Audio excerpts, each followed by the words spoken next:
Hey VC, this is Chad. Today is Black Friday. It's about 7:30 on the East Coast. I've been up since 5 a.m. and I was able to hit 3 record stores today, and I just wanted to make a quick video to show you some of the stuff that I got. So I actually only got 2 official record store day releases. There wasn't really much I wanted. There were some things I wanted, but I chose to pass on them for now. Maybe I'll pick them up at some other date if I see them around. But so the 2 things that I actually picked up related to record store day is, the first is what I'm listening to now. It is a reissue of the Forbidden Zone by Oingo Boingo, better known as, originally known as the Mystic Knights of Oingo Boingo. This came out in 1980, originally on Varus Saraband Records. The original, is kind of pricey. I like Danny Elfman a lot. I have a lot of his scores, so I just wanted to pick this up. I haven't seen this movie in a long time, if at all. I don't actually remember, so I need to catch up on that as well. So the soundtrack, it sounds like Oingo Boingo. It's a little wacky. It's kind of fun though. So Forbidden Zone. The second thing that I got for record store day was Pon CA. I think it's pronounced Pon CA. This is a play on the legendary Cliff Pon CA demos from the movie Singles. So this basically, as far as I read, Chris Cornell stole the actual cassette demo from the set, and the titles were already set, and he basically recorded 5 acoustic songs based off of the titles, and this is that release. I think they made a cassette and some random color. I thought they were going to be on colored vinyl, but I think the covers were just different colors and the labels match, because this one is actually on black vinyl. Sounds really, really great. Seasons is a really great song. There's a different version of Spoon Man on here, which is cool. These are all just Chris Cornell and acoustic or electric guitar. So if you do see this, I do recommend it for fans of Chris Cornell. So it's a great record. So I chose to not wait in line at my normal record store day store. I went to a different store because they were having a 50% off sale, and I've got some great higher end records there before, so that was my main goal today, was to dig through some of their stuff. So they had about 5 or 6 new arrival bins, and they had some pretty decent stuff. So I got there around maybe 6:30, and they opened at 8. So I didn't have to wait too long. It was pretty cold though, so I had to dance around to keep warm. So these records that I'm going to show were all 50% off, and some of them inexplicably were super cheap to begin with. So I guess the coolest thing about my day and the store was that they were giving out a gift to the first 10 people in line. So I happened to be number 3. So as they were opening up, they brought out the gifts, and I think it's pretty amazing gift. So they gave everybody a spin clean record washer, MK2, and I haven't opened this up yet. I need to wash the towels, I guess. I bought some distilled water. So typically I hand wash my records with this little like felt, or I don't know what this is, like microfiber. And then I have a record doctor. I don't know if you can see it in the background. It's a record vacuum machine, or it's called, yeah, Record Doctor. It works pretty well, but it's kind of tedious to do all that. So I'm looking forward to actually trying this out to do a bunch of bulk records at one time. So I've always wanted one of these, and it can't be free. So I thought that was a really amazing gift. These are actually made at the store that, well, sold by the owner of the store actually makes these. So that's pretty generous of them. So anyways, here are some of the records that I picked up. Ranging, you'll see a wide variety of genres here. So the first thing I have here is Mastodon, Blood Mountain. So this was, I want to say this was their major label debut. This came out in 2006, I believe, and this was a black vinyl reissue on Relapse from 2010. So I don't remember. I think this was $5 with after the 50% off. So this is a pretty good record as far as like stoner, or kind of rock metal kind of stuff. So I didn't have a copy of this. I think I had it on CD or MP3 or something. So Blood Mountain, Mastodon. This was actually the record that I was thinking I wanted to get, because I've passed it up before there. It was a little pricey, and I don't have a copy. So it is the Rolling Stones Exile on Main Street, and the vinyl I'd say is probably like a VG. The cover's VG plus or so, and the thing about it is that it has all the postcards with it. So I was super excited to pick this up, that it was still there. I almost had to fight somebody. They grabbed it while I was looking through the bin, but it didn't go anywhere. So XL on Main Street, I think I paid around $10 for this, so that's a great deal. And this is probably maybe my second favorite Stones, but it has Rocks Off, which is probably my favorite Stones song. So it's a great opener for a record. So the next one I got is also a Stones record, Goat's Head Soup. They had probably 5 copies of this. I went through each one, found the best one. This one has all the inserts, the vinyls like VG plus. So for $4, I think there was like maybe a little nick here or something, but $4, I can't complain. So Goat's Head Soup. This one I found much later, digging through some of their back catalog, which was pretty interesting. I didn't have this. I'm not really that familiar. I've seen their records around. I'm not really that familiar with the band, so I did give it a little bit of a listen today, and it's it's kind of right up my alley. Some like psych, some weird instruments and that kind of stuff.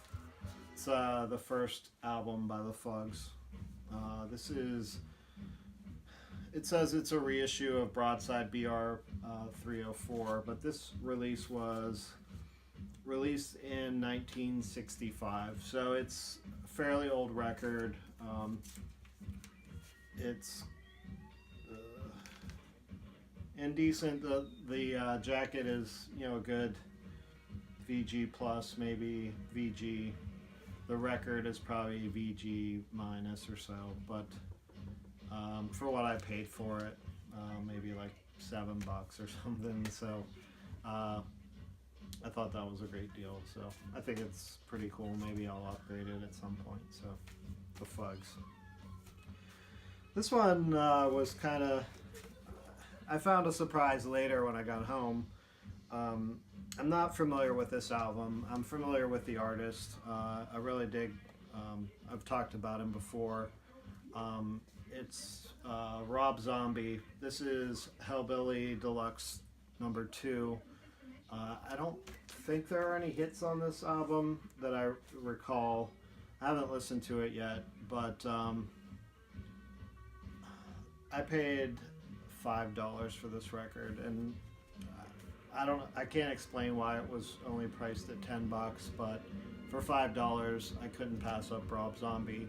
And literally like a half hour ago I just pulled out the inner sleeve, and it's actually signed by the whole band. Rob Zombie, John Number 5.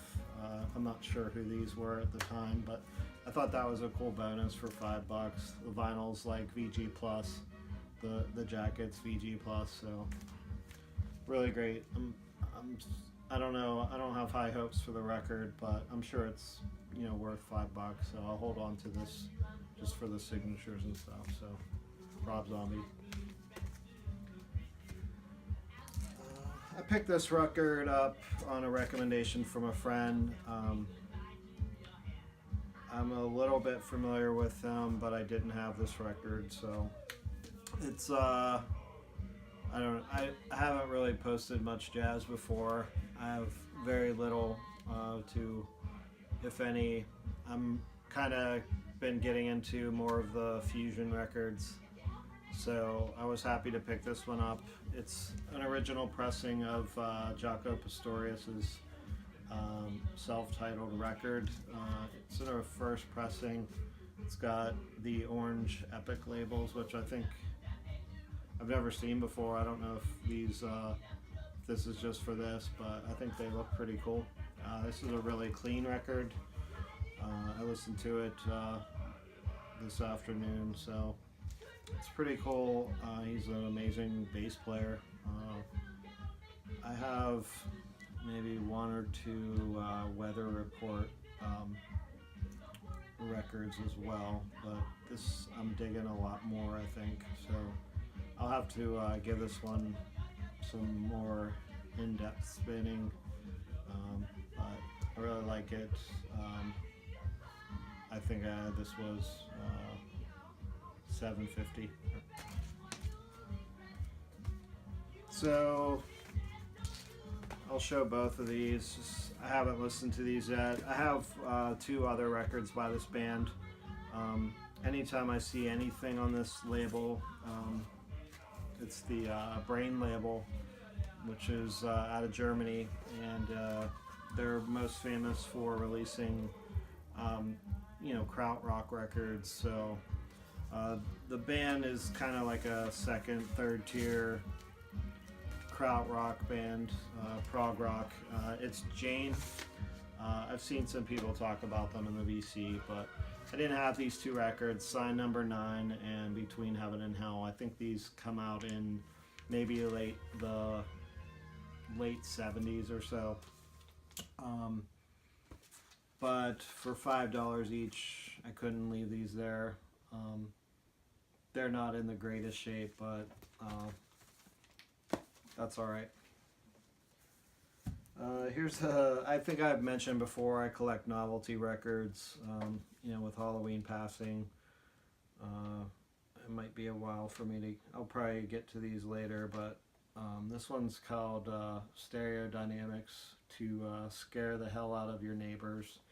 And it was kind of weird when I looked at the first song here is called Adolf Hitler, which is, bizarre. So it's, this says, which is funny, it says to test your stereo equipment or scare the hell out of your neighbors. The first track is Adolf Hitler by the London Philharmonic. and I'm not sure what to expect on here, but it's definitely kind of a novelty record. So I dig the cover a lot. It's pretty. It's in okay shape. I think this was like a $4 record, so I think I paid like $2 or something for it. So definitely a good buy. So, and I can scare the hell out of my neighbors. So this was another one I picked up on a recommendation from a friend. I've seen it around a few times, and it's Mandrill. This is like a fusion funk record.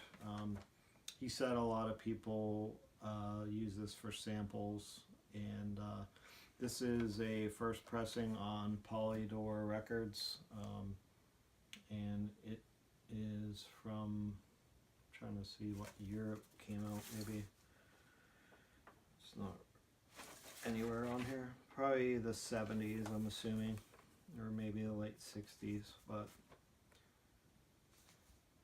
haven't listened to it yet, so we'll see. Mandrill. This was only maybe like $4, so.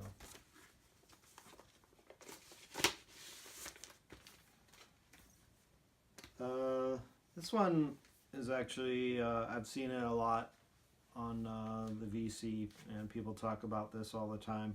I'm familiar with the artist. I didn't have this record, and I'm kind of happy to pick it up. And I listened to it this afternoon. I was digging some tracks. It's Red-Headed Stranger from Willie Nelson. And this pressing in particularly is a little more rare for some reason. It has a barcode on it, so it's a later repress from looks like 1975. This is on Columbia, and the vinyl is super clean. It comes with the inner sleeve, so Willie Nelson. And this is probably, I don't have very much country, so this is probably maybe like the 5th, I don't know, I'm exaggerating. I have some Johnny Cash and some more outlaw stuff, but this is my first Willie Nelson record on vinyl, I believe. Alright, so this is the whole stack. This is the last, I'm going to show you the last record I got at this store, because honestly, I can't believe I found it, and it's one of my favorite records. I don't have an original pressing, and I've talked about this record. I've seen other people talk about it. It's amazing. I'm still debating whether I want to open it. Yeah, I know. I'm a collector at heart, but I want to listen to it. But I have a reissue that sounds amazing too. So it is Roky Erickson and the Aliens, the Evil One. And this is a US original pressing on 415 Records, and it is sealed. And I'm not sure if it was mispressed or mispriced or whatever, but I was super excited to see this and surprised the price. After the sale, I got this for $12, which is an amazing deal. So this was my favorite find of that store, and probably my favorite find for the entire month. I probably don't need to buy anything else. So I'll debate whether I want to open this or not. So I went to another store after leaving here because I didn't feel like I've spent enough money to make myself sick. So I went to one of the other stores that I go to every week or so, and I picked up a few records as well.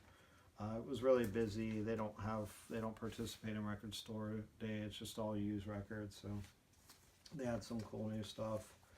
The first two are some novelty records. I also collect comics.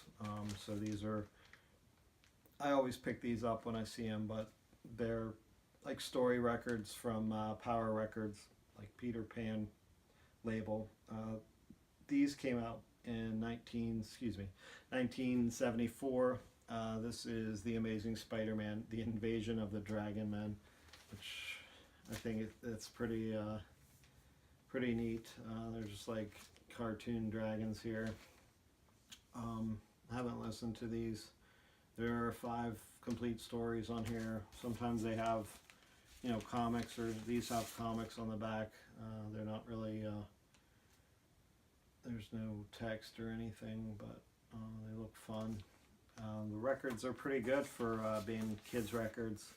They're pretty clean. I just got to give them a good cleaning, but they should sound okay. The jacket is pretty good too for what, you know. So anytime I see these, I definitely pick them up. So I have a good bit of Power Record stuff. So that's Spider-Man. And this one is a little beat. The spine is split, but it's songs and stories of the Justice League of America. And I think the you know, having some stranger characters, Metamorpho and Plastic Man, as opposed to like a Superman and Batman, is kind of interesting. Here's a big Wonder Woman on the back, gonna lasso a rocket or a missile. She's standing on her invisible airplane. So this one, the record's in pretty decent shape, but the jacket itself, like I said, has a seam split. So, but this kind of stuff, I don't typically look to upgrade unless I found it for $1 or something. So, Justice League. I wish this record was in better shape. It is a white label promo for Funkadelic's Greatest Hits. I love the cover of this. This one is on Westbound Records. It's got some water damage. The actual jacket has a split in the top. I mean, it was priced super low. Like I said, it's a white label promo. It's probably in like VG condition, which isn't too bad. So maybe if I find a jacket or something, I'll replace it at some point. But really been into Funkadelic and funk stuff, you know, for the last 6 months or something. So anytime I see Funkadelic, like most people mention, they're like party records. So, you know, they were always getting played. They were always trashed. So my collection of Funkadelic and Parliament is, unless I have a few reissues, they're all kind of $5-10 records, and they're not in the greatest shape. So one day I would like to replace them, but for now I'll just keep these. So Funkadelic's Greatest Hits. Here is a record. I actually saw these posted on Facebook group or something recently. I've talked about this artist a bunch of times. I wasn't familiar with this one because it's an 80s record. I tend to stay away from them. But it's See You Later from Vangelis.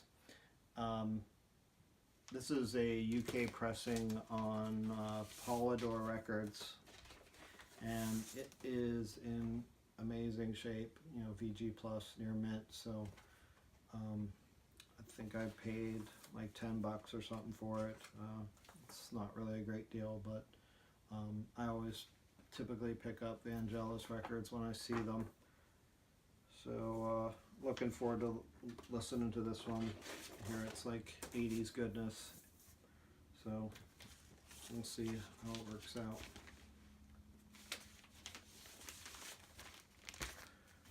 The last record I have here is one that I've seen posted before.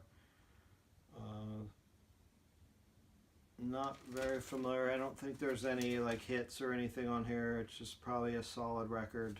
This came out in 1976, and it's Johnny the Fox from Thin Lizzy. So I'm a fan of like Chinatown and some of the